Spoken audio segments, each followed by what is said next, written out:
Alcohol goes great with nostalgia and melancholy.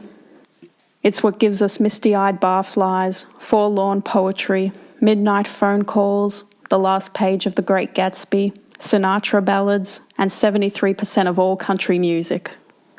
That was my favourite part of drinking, the wistful interlude a couple hours after the first flush of drunkenness, when you wander away from a boisterous party and look out into the darkened woods and see for a moment the fragile past floating ghostly before you, coloured in sunset oranges, all the bygone things which have slipped away in the gentle flow of time.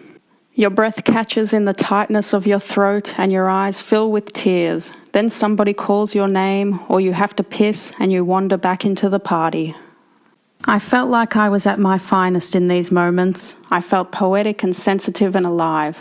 Eventually, though, it all became an awful parody of itself.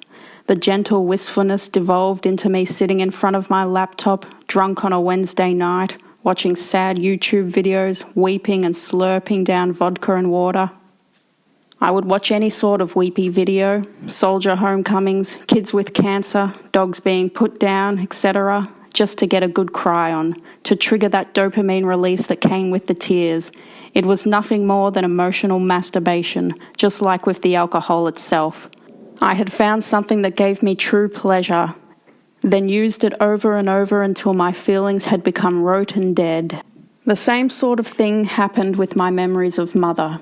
At first, they came unbidden, stirring up a sense of wonder so powerful it brought tears to my eyes.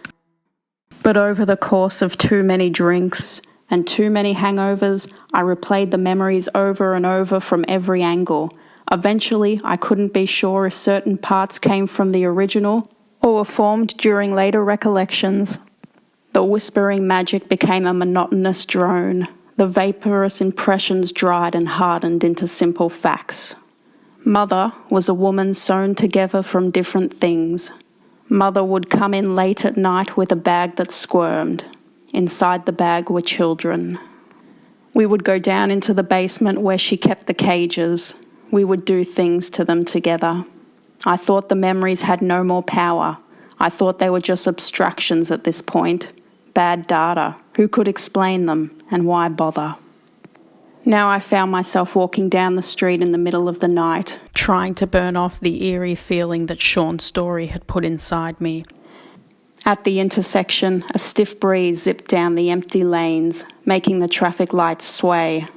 I walked by a bar with a patio and listened to the low rumble of confident male voices. A smell came off the bar, cigarettes and hot wings and liquor sweat. It was the smell of action, the smell of good times. I could just walk in there, have a couple drinks and hold court, tell a few jokes, make a few friends. The problem with going out sober is you have to make all these little decisions. Where to go, where to sit, what to get. When you go out drunk, you just make one decision, to keep drinking. Every other decision just falls into place. Life becomes easy as listening to a story. It wasn't worth going in the bar. It would be closing time in an hour anyways. So I walked past it, on down the street, by myself.